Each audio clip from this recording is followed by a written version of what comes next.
Good evening and welcome to Psychedelic Healing. I'm your host, Sonia Cotto, nurse anesthesiologist and mental health advocate, here again with you this week. I am very excited to be interviewing one of my colleagues tonight. I have Kate Yeadaker. She is a seasoned holistic nurse practitioner with over 2 decades of experience in the healthcare field. Her focus in the last 8 years has really been getting to the root cause of disease when she's treating her patients. And her most rewarding work really started with holistic and integrative mental health, where she began to work with psychedelics, specifically ketamine.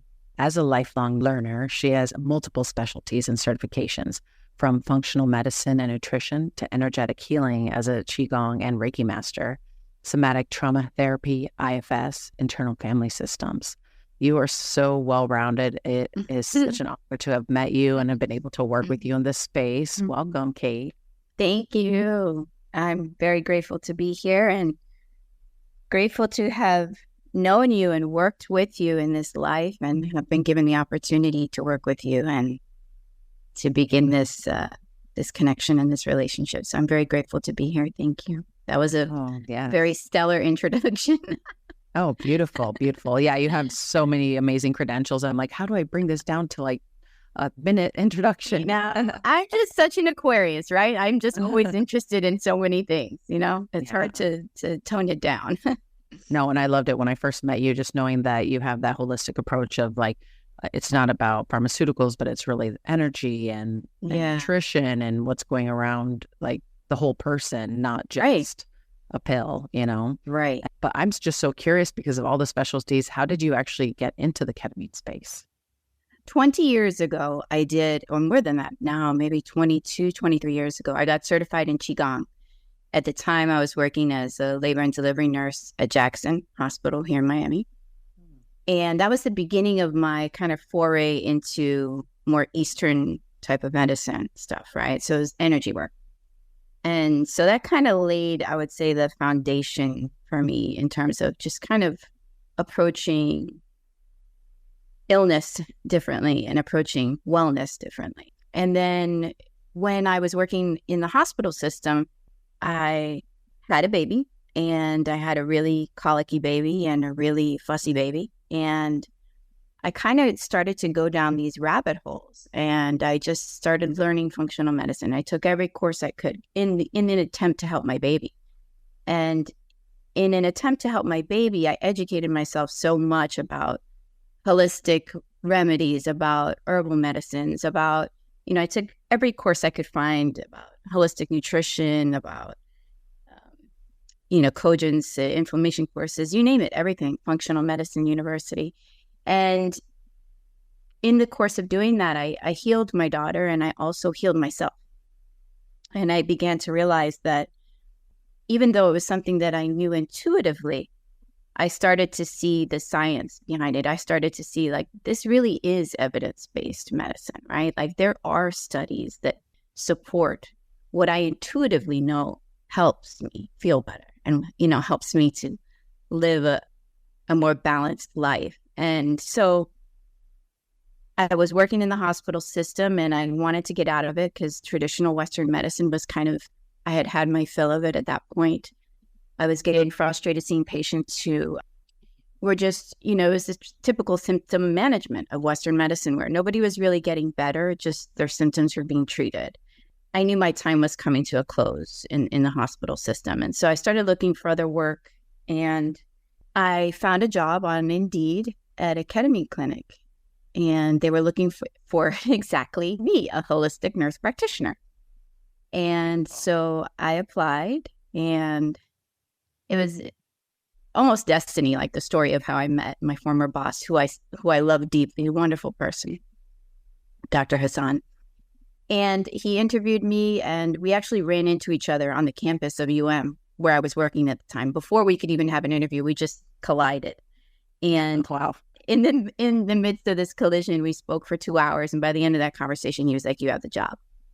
And yeah. And so it was I really felt like I was just the divine alignment of things, and I was pushed into that role. And started working with ketamine, and he really wanted me to bring in this functional medicine aspect to mental health, because I said, it's just not enough to do ketamine. We have to also look at diet. We have to look at the gut microbiome. We have to give supplements to support brain health, mind-body medicine, looking at what type of meditative or contemplative practices do people have and supporting them in that and giving them the tools, right?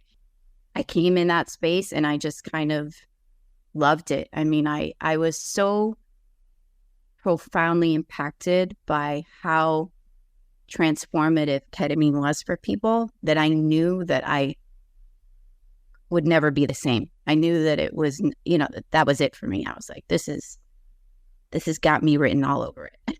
Oh, yeah. So, and was it IV at the time? It was IV, yeah.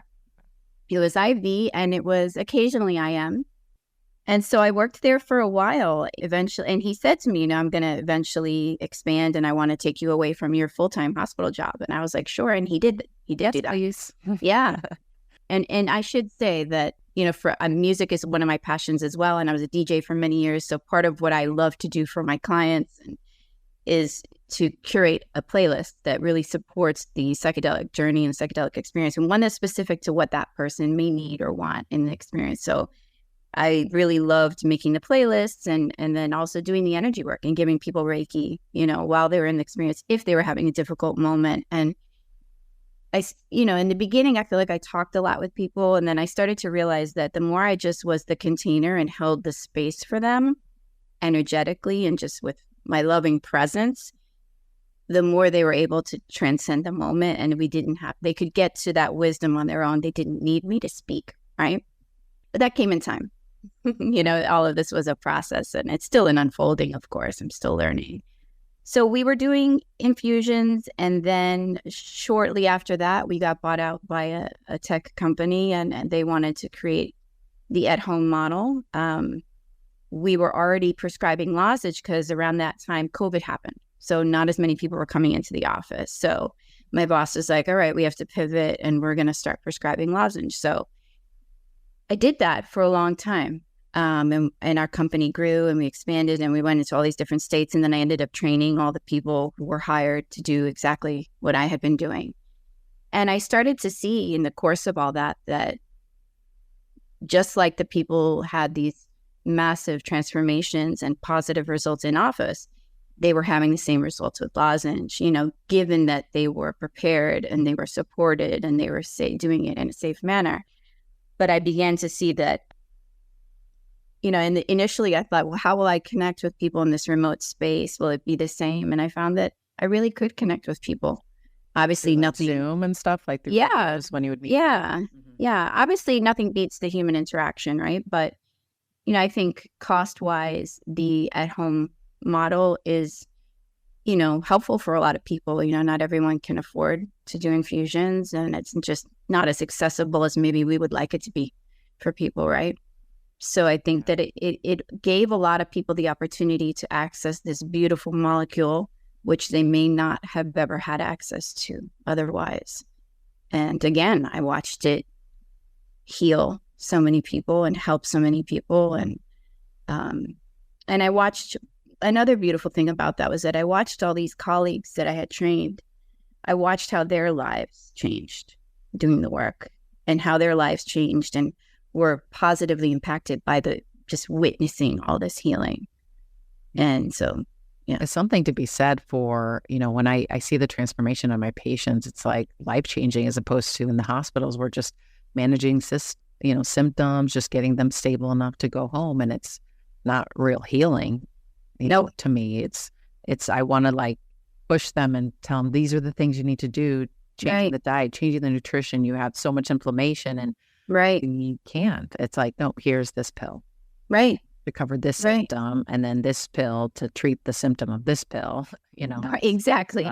Exactly. And the sad part is about that too, is that patients in general, the populace is not informed, right? And they're getting their information from TV and commercials and marketing, and what I try to explain to people is you're being marketed to by drug companies. It is intentional, right? So there isn't as much awareness about nutrition, about how the role of inflammation in depression and the role of inflammation in microglial activation and neurodegenerative diseases. I mean, there's so much that can be said for inflammation. I mean, that's another whole podcast we could do, right? But I would notice that when I would talk to people, they would just be utterly shocked, and a lot of them would be treatment resistant, depressed people who've been depressed for 20 years. Nobody had ever in those 20 years spoken to them about their diet, spoken to them about the importance of like their micronutrient status, their B vitamins, the gut, omegas, all the things, nobody had mentioned it. And it was just like, Yeah. So I just did my best to, just kind of disperse and spread that information as widely as possible, none of which is rocket science, but it's just these fundamental things that, we need to return to, which is how we used to eat and how we used to live. We weren't eating processed foods. We were living more connected to nature. We did have more balance. And sometimes it's just reminding people like there's a way to return to balance that is not so complicated. And just doing little tweaks like that will help you to feel incredibly different and also help you to feel more empowered, right? Because then you're taking a role. Oh, I'm accountable for my health, right? Instead of like, this person gives me a pill and it makes me feel better. It's like, no, like, yes, I'm prescribing you this ketamine, but the work is on you now, right? To integrate these insights into your life, to take advantage of all this neuroplasticity, to incorporate the tools, to meditate, to try to eat healthier, and that's the thing about having a holistic approach is that you incorporate all the pieces, right? Everything that impacts health and wellness. It's never just, we see a lot, I think, in our field, even in the psychedelic space, there's a lot of focus just on like the medicines, the molecules, and then the like the molecule psychedelic experience. Yeah. Right. And it's like, well, wait a minute. Like that is so important, of course. And your diet is also important.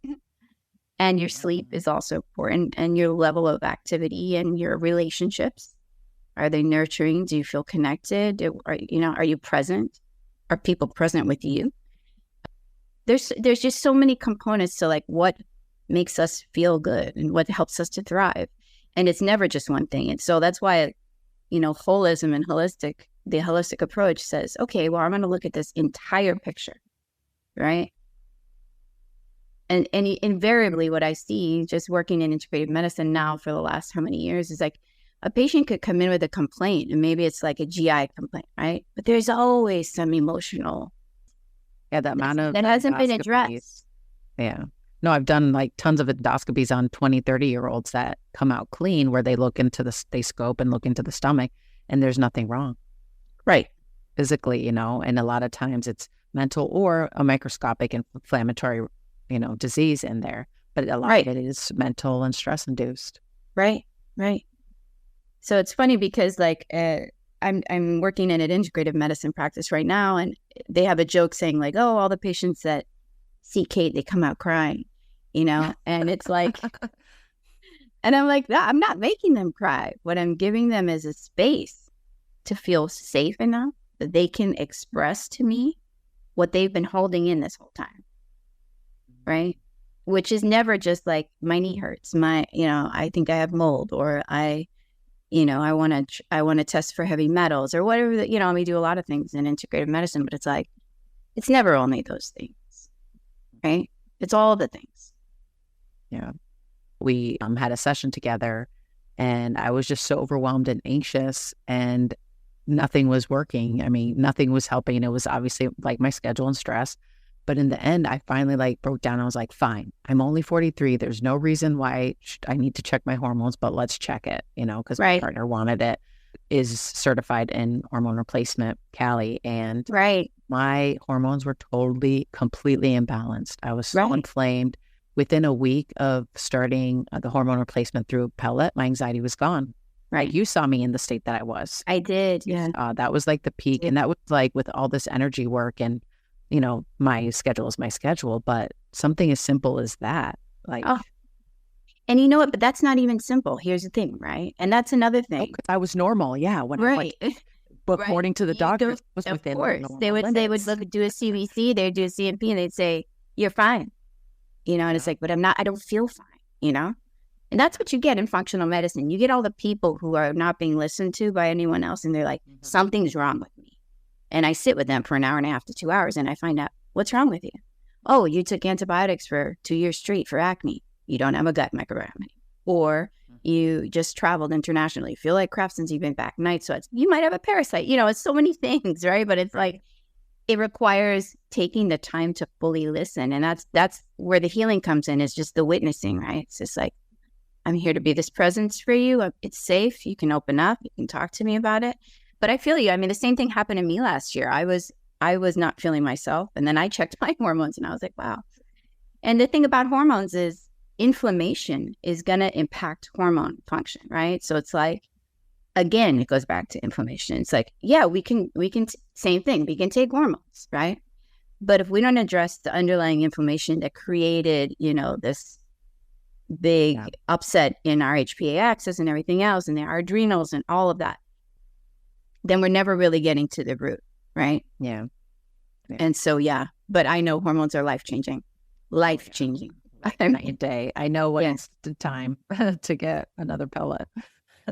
I mean, I have so many people, like, let's say women, for example, who just have PMS symptoms. And this would be my ketamine patients, right? Sometimes some of them would seek ketamine just for PMS symptoms because they'd be so ragey and so emotional, couldn't handle it, and so depressed. And I would say, have you ever taken DIM? And they're like, no, what's that? And I'm like, oh, well, this just helps you, it's a natural, it's found in the cruciferous vegetables. And this is just a natural way to help your liver to detoxify excess estrogen. Like, oh, I didn't know that. It's like, okay, boom, like life-changing. Just a simple thing like that, How often should they take it? Just when they're going to have their period, or just take it around? Usually the week before the period is helpful. And there's some other Chinese herbs that are helpful for that as well. And chasteberry extract is helpful. And, and that's the thing, that all these, nature does provide for us, right? Like, nature provides. Like, if we want to seek healing, we know it's out there. Just like, and ketamine too, right? Like, it's all part of nature because we're all connected. Everything is connected. But it's funny because we're talking about like getting to the root cause, and, it's funny. It's almost like a reflective of ketamine and psychedelics, because we're getting to the root cause. With all mental health, it's like, here's this antidepressant, here's an antipsychotic, here's a pill to treat the symptom, right? Where now we have psychedelics that allows you to go deep down within your subconscious to then discover and become aware of what is the real root cause, when you're doing that work. Absolutely. And particularly in the case of trauma and childhood trauma and addiction, like, you look at addiction, and I mean, what is the root of all that? It's this pain of this trauma that's never been addressed, never been healed, never been unpacked, never been witnessed. And how does that manifest? We numb ourselves, right? And we're all guilty of that. But an addict is going to take that to the deepest level because they're so uncomfortable, right? So they have to continue to numb it. And that's how they feel okay. That's how they can survive. And then you witness, right? And you see, I mean, I know for myself with ketamine, people with PTSD respond so phenomenally well to ketamine. It is, I mean, myself personally, like, I had PTSD the first time I tried ketamine. I didn't even know how bad I was at that point, to be honest with you. My brain was really just not even functioning well. And I did it with my former boss, and I had a really traumatic miscarriage. And I'm so sorry. Thank you. It's still difficult to talk about years later. But I had 2 miscarriages, but the last one that I had was really traumatic on a number of levels. And,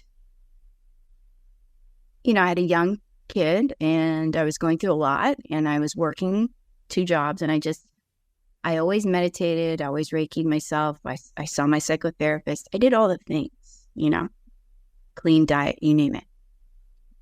But I was very disassociated still, and I think that's just how I was able to continue living. And working, right? Until I did ketamine. And I, obviously had this beautiful experience where I saw both the babies that I lost as energy, and I was able to like embrace them, and I was able to let it go the best that I could in that moment, right? And it was so transcendent. It was so powerful for me. I mean, to this day still. And that was my first ketamine experience I ever had. Your first one. That was the first one I ever had. And since then, I've had so many beautiful experiences, and I've witnessed so many beautiful experiences. And I always say I'm a ketamine evangelist. If you want to talk to me about ketamine, I will talk to you all day long, because, really, what other molecule do we have that is really so safe, right? I mean, unless you are not being wise about it, right? It's really just a very safe medicine to use, and with proper instruction and proper preparation and setting and feeling safe, knowing you're supported, it can give you a massive opportunity for healing. It can provide that. And because the medicine is like a love frequency in itself. So you do always feel safe, love, even if relieving a trauma, it's usually a loving experience. Always. Almost always. And I'm sure you've observed this as well, but a lot of my clients will be very, I find it very much as a heart opener for people, even though it's not classified as such, but people will come out of the ending of their journey, and they're just like overflowing with love, and they want to share it with me. And they're like, oh my God, I love you. You're amazing. I was just like, okay, thanks. Like, oh, it's such a beautiful thing to witness, like people really coming into their heart space and just like that expansiveness, because when you work in energy, you work in Reiki, you're working on all these chakras. You're where someone's imbalanced, even if I don't do a hour-long assessment. I can pick up energetically, right, with Reiki, where there's an imbalance. And you invariably, for me, I always see when people do ketamine, this expansiveness, right? This expansiveness of the heart. And then and that's the beauty of it, right? Because then they carry that out. They carry that out into the world. And then it's not only expanding their heart, but it's expanding their conscious awareness. They become more conscious as a result of this beautiful medicine, right? Of all the medicine, most of the psychedelics, right? That's part of what they do. But I've seen people who, are very rigid and or let's say very on one political end of the spectrum. And after 6 doses, they're like, wait a minute, they're starting to rethink everything. They're starting to rethink, well, why did I go to war? Why did I think war was okay? Why did I ever kill people? It's just like, wow, you see these glimmers, and it's the interconnection where everyone's connected. Yeah. And then that's how wow, this is really important work that I'm a part of, And when I used to train the employees in my former job and that at-home ketamine company, I used to tell them this is important work because you're healing people. Of course, they're getting off their meds. They're not as depressed anymore, healing trauma. But also, you're advancing the consciousness. You're advancing the consciousness on this planet. That's to be what an honor to be a part of that, right? I have so much humility. I've had a ketamine journey where I literally was just like, thank you, ketamine. So, I don't know if that's happened to you, but No, it happened to me where I was in the infusion, and I'm like, even if you're not suffering, everyone needs ketamine. Everyone needs the oneness. It was the most beautiful experience, just having that connection. Tell me that too. Even on their first dose of ketamine, they're like, everybody needs ketamine in their lives. And I'm like, I couldn't agree with you more. Yes. Very, very, very true. It's so funny because when I first was doing anesthesia, it was like, you cannot use ketamine on veterans or any patients with PTSD because it could trigger them. And looking back on them, I'm like, no, they need more. They just should not be slapped away. They shouldn't be yelled at. It should be nice, calm, soothing environment, but it's so therapeutic and healing. Wanted to ask you too, because I know the dosing is different because of the bioavailability versus the troches, the oral dosing, through the IV, because I know 100% of what I give you receive, with the IV. So how did you learn to dose, your patients at home? Well, so you dose them. Obviously, it's a significantly higher dose oral because of the bioavailability. When you're taking it oral, it's like maybe 17 to 20% if you're lucky, right? And there was, it was a learning curve. We had to figure that out in the beginning. And luckily, we had a lot of patients that were long-term patients that were transitioning from IV to oral. And I want to say that this is why the work is so nuanced, right? It's not about, especially with oral dosing, it's really not only specifically about how many milligrams per kilo. Even in my own private patients, I don't dose that way. I got used to dosing in terms of how our compounding pharmacy would prescribe ketamine, and that was 150 milligram lozenge, right? Mm-hmm. And I had to kind of figure out, do I want to start someone at anywhere between 100 and 200 milligrams oral? That's usually a good starting dose for someone who is psychedelic naive and, maybe a little bit anxious about the experience. That's usually just a nice intro dose, right? Kind of irrespective of weight, because as you know, the sensitivity to ketamine has nothing to do with weight. It really takes a very detailed, thorough history to understand how to dose oral, because same patient, let's say they're taking trazodone at night, they're on gabapentin, they're on benzos.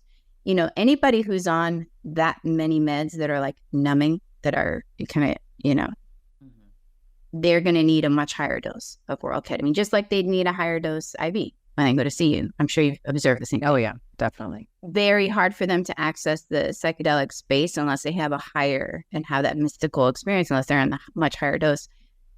But what I would always do is remind people, in order to do this safely, we always have to start you off very low to just have a baseline, right? And then if you tell me, hey, it was just kind of like a meditation, I didn't feel floaty, I didn't go out of my body, okay, then I know I'll probably increase you another 150 to 200 milligrams for your next dose. And so we would dose people incrementally, and that's how I've always done it. I dose people incrementally. I start them out anywhere between 150 to 200 milligrams for the first dose. And then I might increase to 300 milligrams for the second and third.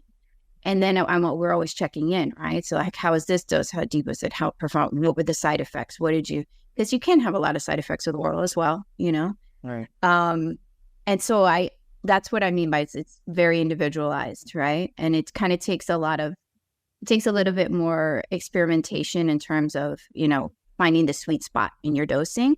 But then once you've found it, you're okay, so, for people who are meditators, very experienced, dropping into the space, like myself, for example, I don't need a high dose of ketamine, oral or IV, right? And so everyone's different.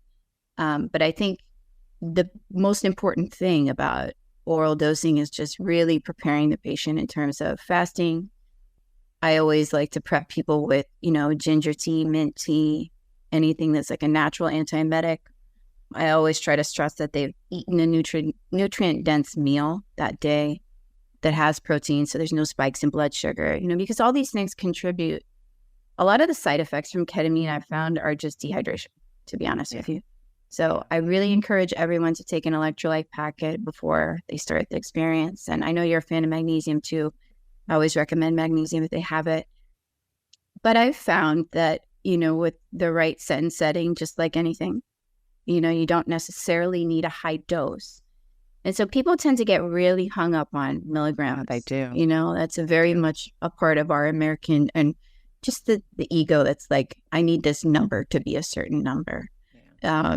Or they want to go higher and higher. And I'm at a certain point, you're not going to have an experience. And then that's not what you want, Right. And there is such a thing as being too deep. I've been there. Yeah. On IM dosing. I've been on an IM journey where I'm just so far gone that I don't even know. I can't even make sense of the music. I don't know what's happening. I'm just, It's well, okay, surrender. Surrender. Yeah. That's all we can do right now, We are out of time for this week, but not to worry. We'll bring you the conclusion of my conversation with Kate next week. Until then, have a beautiful night.